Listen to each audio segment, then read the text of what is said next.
Il était une fois, un voleur a fait irruption dans la maison d'un moine, pendant que le moine récitait ses prières dans sa chambre. Il a pointé une épée sur le moine. Le voleur l'a menacé de le tuer à moins qu'il ne lui donne l'argent. Le moine, pas effrayé par le voleur, répondit calmement: vous me dérangez. L'argent est dans ce tiroir là-bas. Il désigna un comptoir dans le coin, le plus éloigné de la pièce. Servez-vous, dit-il en revenant à sa prière. Le voleur s'est précipité vers le tiroir et a commencé à collecter l'argent. Il entendit le moine crier: ne prenez pas tout, laissez-moi un peu pour payer mes impôts demain. Le clairon se figea à sa place. Ce n'était pas une demande, mais une demande audacieuse. Néanmoins, il fit ce qu'on lui demandait et se dirigeant vers la porte. Le moine a crié: vous partez sans même me remercier pour l'argent? Comme c'est très impoli de votre part. Le voleur a été choqué par le niveau du courage affiché par le moine. Inconsciemment, il a chuchoté merci et a quitté la pièce maladroitement.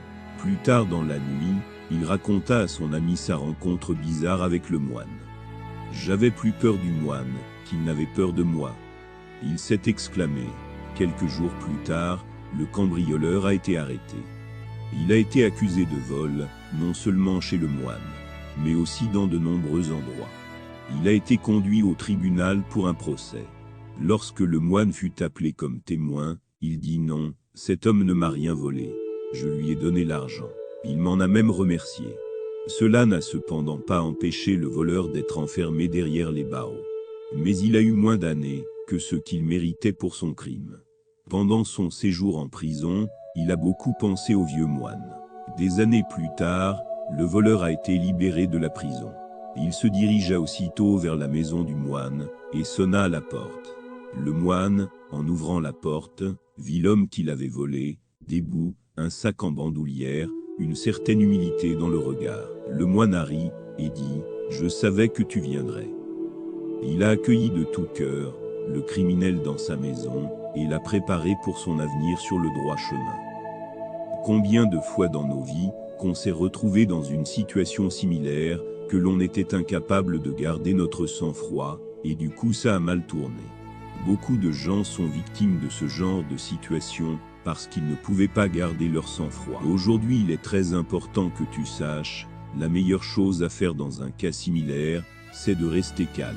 Garder ton sang-froid te donne la possibilité de prendre le contrôle de la situation et d'avoir une bonne maîtrise de ce qui pourrait se passer. La leçon importante est que, en gardant notre calme et en ayant plein contrôle de ce qui se passe autour de nous, permet aux gens qui nous agressent et nous blessent de prendre conscience et de revenir dans le droit chemin. Nous devons toujours agir de façon à être un exemple et une lumière pour ceux et celles qui est dans le ténèbre. N'oublie jamais de garder votre calme en toutes circonstances et en tout lieu. Si vous avez aimé cette histoire, partage-la et surtout n'oublie pas de vous abonner et d'activer la cloche de notification pour ne pas rater aucune de nos prochaines vidéos. Merci.